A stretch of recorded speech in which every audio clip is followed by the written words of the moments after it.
Essentially, what I've been doing to try to help my students stay accountable and on track for reading is to model the classroom into a book club. So they're told at the beginning of the semester that depending on which semester it's been, they either have a choice of a couple of books that have been vetted by previous students that they can read, or sometimes I will have one key text that we will read together in the book club module. This semester, I've been doing Atlas of the Heart by Dr. Brene Brown, and I've been doing that book as a book club over the last year or so since it came out. What we do is we have an intensive 4 weeks where we read an entire book together. That means we do activities about reading them in class. It's their sole homework to be reading and engaging with the text in certain ways, and I scaffold those into formative assessments. Sometimes we'll do concept maps that they'll bring in and explain to their peers. Sometimes we will create concept maps together and work on the textbook together. Sometimes they'll do discussion boards. Sometimes they'll do flip grids, all in ways for them to get messy with the text and to apply them to some of the foundational information that they've been given earlier in the semester. In week 5 of whenever we're doing that reading will be the more summative reflective piece that we'll be working with. The inspiration of this teaching practice in my class, the credit really goes to a lot of the education classes that I've taken here at Boise State over the years. Specifically, Dr. Amber Warrington taught a class that showed us how to teach book clubs and celebrate reading. And since I participated in a higher education experience, learning about how to be a part of a book club, I knew how empowering it was for me. And I have a lot of compassion for my students who may not read or may not enjoy reading, because I am one of those students as well. Academia has always been tough for me when it comes to the reading portion. I'm not a passionate reader. And so finding a way to create that community buy-in, and also we don't leave anybody behind in this book club. So I like to take a temperature of the room, as I learned from a lot of my professors here at BSU when it came to education classes, of understanding how to teach the content in the way that this particular class needs it. So, for example, the course that I'm teaching right now, and we read Atlas of the Heart, when anonymously surveying my students, they really, 100% of them seem to be grasping reading at a fast-paced level and really wanted to spend a lot of time in class discussing it, rather than doing some of the written assignments that they were like, gosh, I really like this prompt, but I'd really like to talk about it with my table mates. And so being flexible to pivot with the book clubs has been something that as an educator, I've had to learn to do, that it's definitely not a one size fits all kind of pedagogical approach to reading. The approach that I've found supports student learning is, as I mentioned, the community buy-in.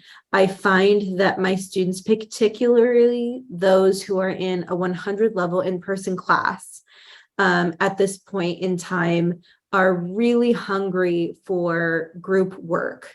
And they really want to be discussing classes. They really like interactive lectures, group projects I'm not hearing moans and groans about.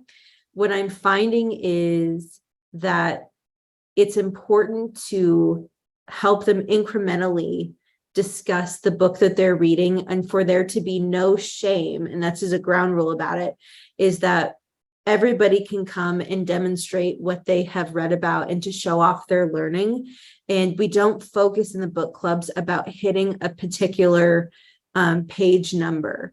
We have a goal like, you should be at this page by the end of week 4. If you are not, we don't need to make a big deal about it. Come and demonstrate and celebrate what you have done.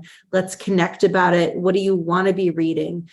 We usually take 5 minutes in class to review what the students had read so people can refresh and put their best foot forward in the discussions that they have. And so I find that what supports the student learning is to help them not only champion their own accountability about reading and applying to the material, but also to learn how when we all read and we all succeed and we all engage, we all win. And so that kind of community mentality is really important for the group. Book clubbing, there is no room for competitive nature when it comes to reading, in my perspective and in this approach.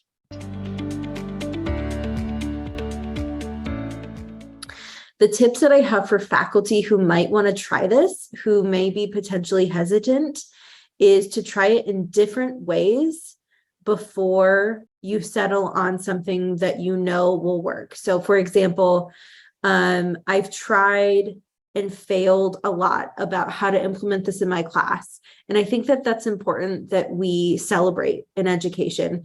Is one time I gave my students too many options. I had like 6 books on a list. And so it ended up like a couple of students would be the only people reading one book because it was the more obscure title. It wasn't as popular. And then 80% of them picked one book.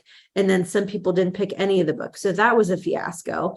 We ended up pivoting and it was fine, but I've tried it with a couple of books that students got to pick and that was fine. What I'm finding a lot of success in is picking a book that has additional information that I can give to my students. So for example, picking Atlas of the Heart by Dr. Brené Brown, she has podcasts, she has Netflix specials, she has articles. There's a lot of other ways to incorporate her work. And what I found that my students really have been celebrating and loving is that they feel like they can hear her in their head. And so like when they are reading this book, they feel like they know the author, they know me who's teaching about it, they know her who's writing about it. And so when they're reading, they're understanding the information and kind of the tone that we want them to understand it in. And so I have a lot of students who have picked up listening to the podcast or who are watching the HBO special about Atlas of the Heart if they want to. And so something I think that is important is that we understand that our students are magic. I mean, it's just such an amazing job that we have to be able to be educators, in my opinion. And I really have seen my students soar with falling in love with engaging in book clubbing and championing each other and working together on reading. And they're not being shamed. Like I would never want a student not to come to class because they didn't do the reading. That feels very putative and very counterintuitive of what I want them to understand. So in short, book clubs, it's a work in progress, as is everything in the classroom and about this job. And I wouldn't want to do this any other way moving forward other than perfecting it and taking the lead by my students because they're phenomenal. So thank you for listening to my very short and casual TED Talk. And I hope to be in a book club with all of you someday.